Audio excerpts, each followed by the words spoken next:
Oh, and it melts through your gloves as well. How wonderful.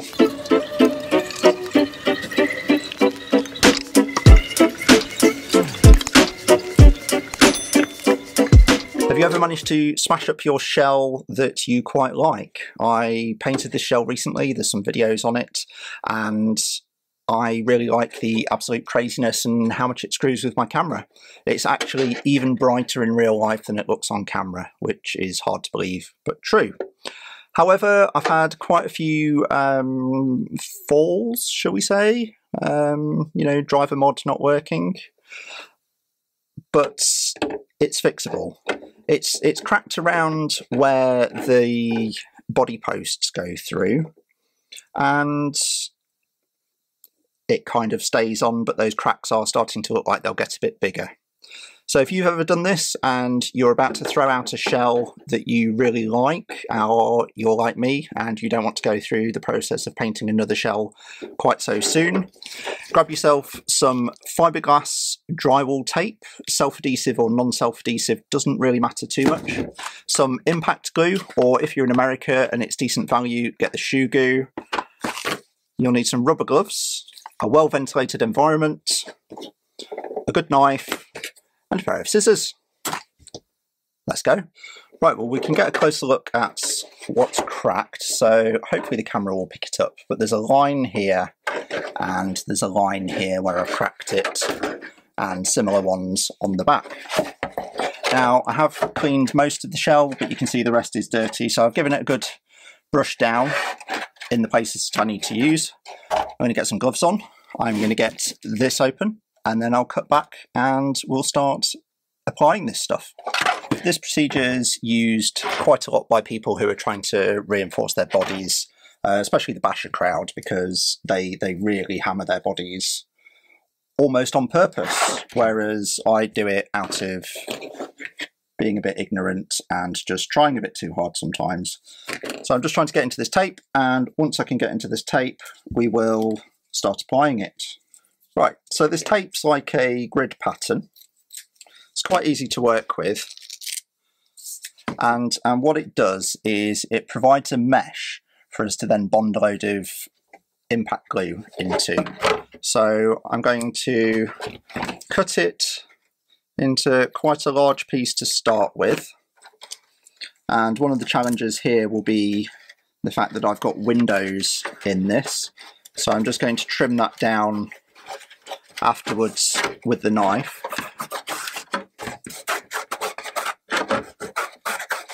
Just putting the tape on. And the tape provides a little bit of strength, but most of the strength comes from the fact that the tape allows you to then fill the area with a huge amount of sealant or adhesive sealant, which is what impact glue is. Going to add an extra layer over where the body posts are.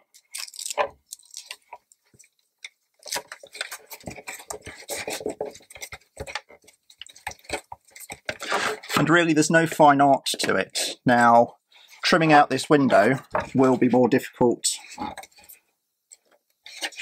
than I thought, because it's not easy to get in there and get the tape out. So we'll just get that done.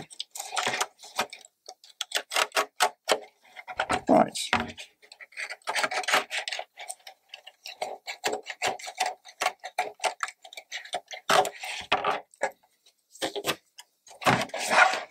And then with the offcut, that can just go back on as well, and we'll just have some extra layers.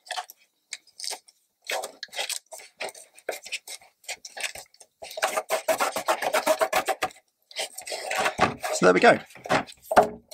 Not the hardest thing in the world to do, but something that I often forget. Now I'm going to do the back, and then I'll come back and do the glue in a minute.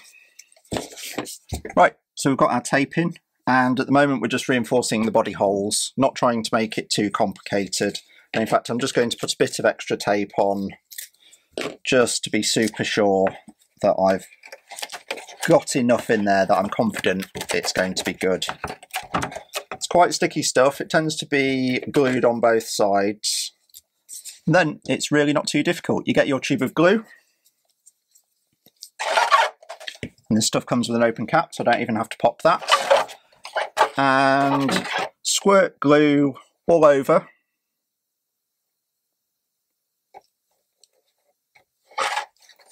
And I'm going to do the back at the same time just to save time.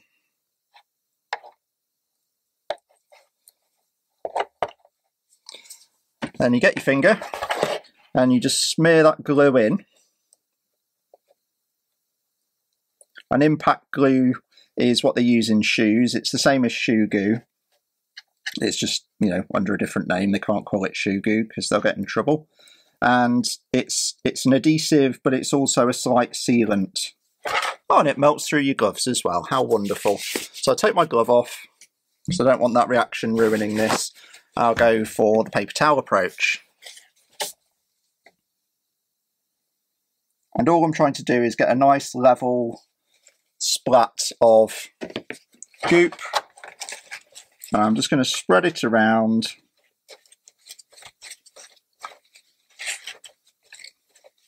And mostly regret that I said this was a ventilated area because it doesn't seem like it. Now what that's going to form is a flexible bond between the goo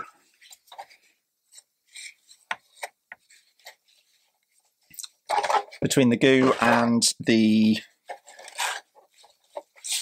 drywall tape.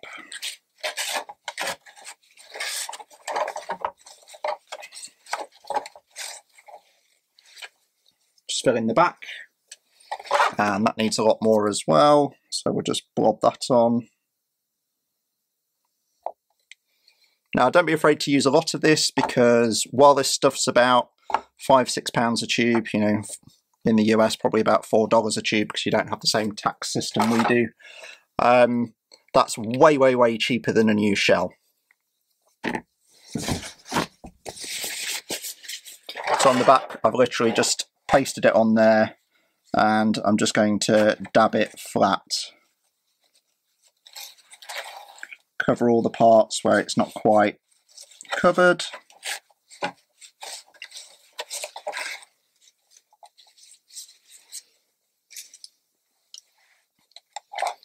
And then that's about it really. I just need to push down some of these sides. I'm just going to use the glove. This will probably melt a little bit.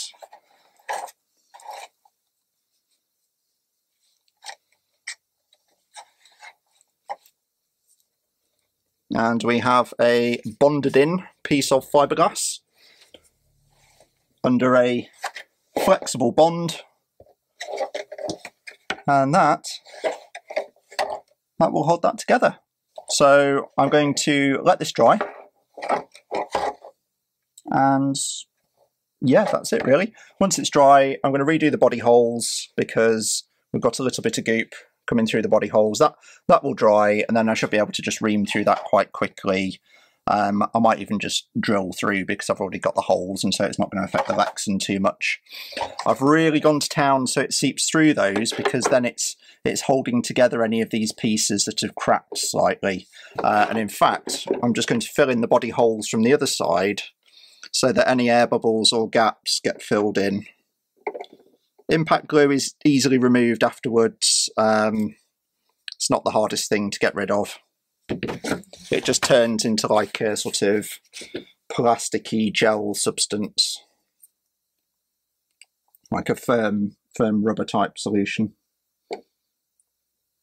And the reason why I'm just filling these holes in is just so it sort of seeps in, fills any air gaps, make sure that that's nice and filled and held together.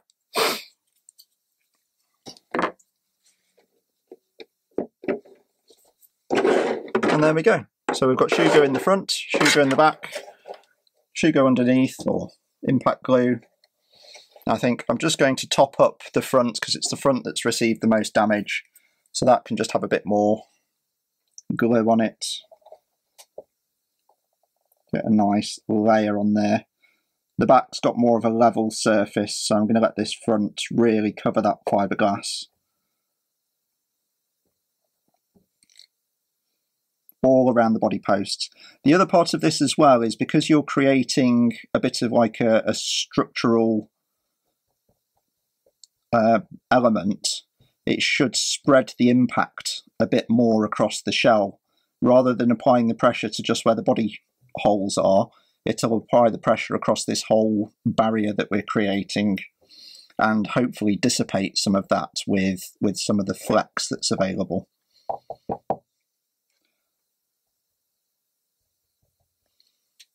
Something to be aware of as well is, because you're increasing around where the body holes are and the size around the body holes, or the thickness, your shell will be a couple of mil higher than it was previously, which isn't the end of the world. You can dig around that where your body posts are.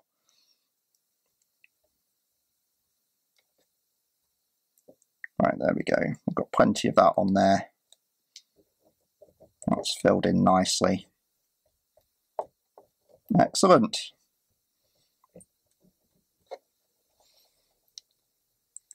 Because it's a liquid, it will naturally find its own level as well, so you just have to let it sort of gloop about. And that's it.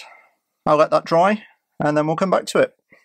So that's going to take some time to dry. Once it is dry, just going to drill through the holes, chuck it back on the crawler, and enjoy playing with it. Hope this has been some use. If you enjoyed this video, hit the like, hit the subscribe for some more if you want to see more things like this, and have a great day. Thank you.